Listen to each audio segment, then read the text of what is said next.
চাকরি জাতীয়করণ দাবিতে আন্দোলন করে বিপাকে পড়েছে আনসার সদস্যরা। অবশেষে অনেকেই ভদর দিয়ে আত্মরক্ষা করেছেন, কারো ঠাই হয়েছে জেল হাজত বাসায়।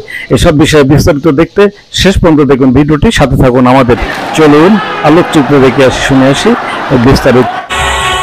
দেশ বিদেশের সব খবর জানতে, দেখতে, শুনতে শিক্ষা, স্বাস্থ্য, যোগাযোগ, ভ্রমণ, বাণিজ্য ও বিনোদন সহ বিভিন্ন বিষয়ে সবার আগে সব প্রতিবেদনটি দেখুন ভয়েস অফ কলকাতায়। রাজধানী সচিবালয়ের সামনে বেআইনি সভা এবং রাষ্ট্রীয় কাজে বাধা দেওয়ার অভিযোগে 2 নারী আনসার সদস্য সহ 375 জনকে কারাগারে পাঠানোর নির্দেশ দিয়েছে আদালত।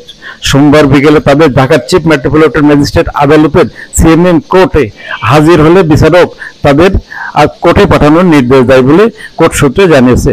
এর আগে রোববার রাতে সচিবালয় এলাকায় ভাঙচুর ও সহিংসতার ঘটনায় রাজধানীর একাধিক থানায় একাধিক মামলা হয়েছে।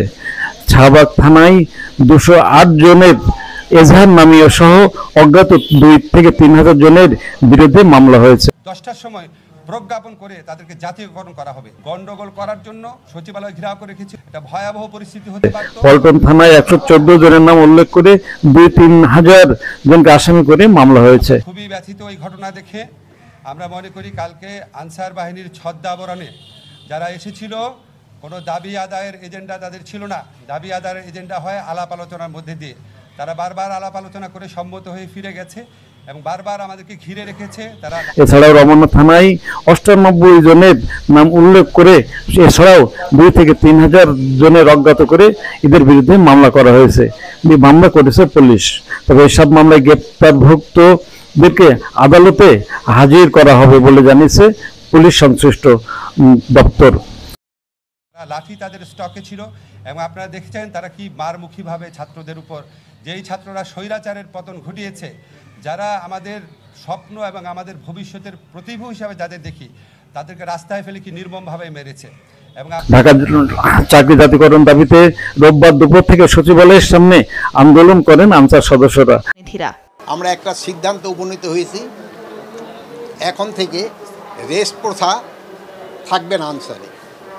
আর অন্যান্য যে যাদের দাবি দাওয়াগুলি আছে ওই জন্য একটা কমিটি করে দেওয়া হচ্ছে। চাকরি জাতীয়করণ দাবিতে রোববার দুপুর থেকে সচিবালয়ের সামনে আন্দোলন করেন আনসার সদস্যরা।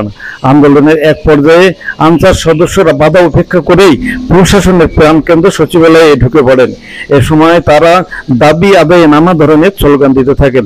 পরে তাদের প্রতিনিধিদের সঙ্গে আলোচনা করেন স্বরাষ্ট্র উপদেষ্টা অবসরপ্রাপ্ত লেফটেন্যান্ট জেনারেল মোহাম্মদ জাহাঙ্গীর আলম চৌধুরী। আমরা মূলত আসছি কালকে যে আমাদের ছাত্রদের উপর, সমন্বয়কদের উপর, বিশেষ করে হাসনাদের উপর যে বর্বর হামলা হয়েছে তাদেরকে দেখতে এসেছি। বৈঠকের পর স্বরাষ্ট্র উপদেষ্টা সাংবাদিকদের বলেন, আনসারদের 6 মাসের মধ্যেই রেস্ট প্রথা আর থাকবে না। এতে বাতিলের প্রাথমিক সিদ্ধান্ত হয়েছে।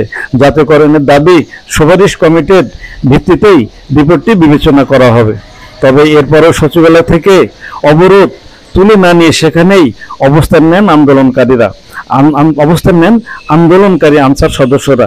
এতে সচিবালয়ে অবরুদ্ধ হয়ে পড়েন অনেকে, আটকা পড়েন অন্তর্বর্তীকালীন সরকারের উপদেষ্টা নাহিদ ইসলাম, বৈষম্য বিরোধী ছাত্র আন্দোলনের সমন্বয়ক সার্জিস আলম ও হাসনাত আব্দুল্লাহ।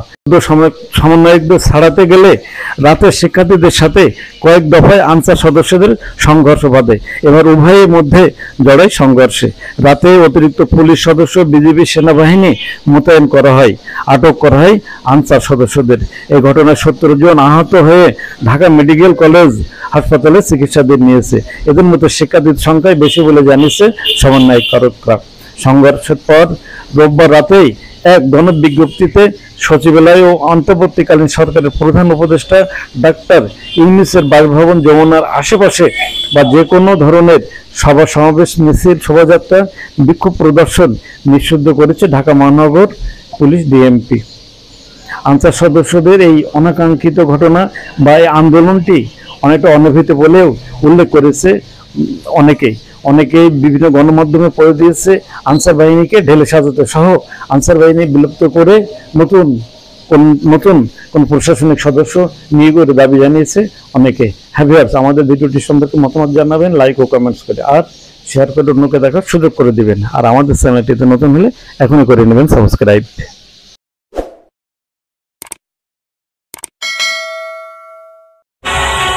দেশ বিদেশের সব খবর জানতে, দেখতে, শুনতে, শিক্ষা, স্বাস্থ্য, যোগাযোগ, ভ্রমণ, বাণিজ্য ও বিনোদন সহ বিভিন্ন বিষয়ে সবার আগে সব প্রতিবেদনটি দেখুন ভয়েস অফ ক্যালকাটায়।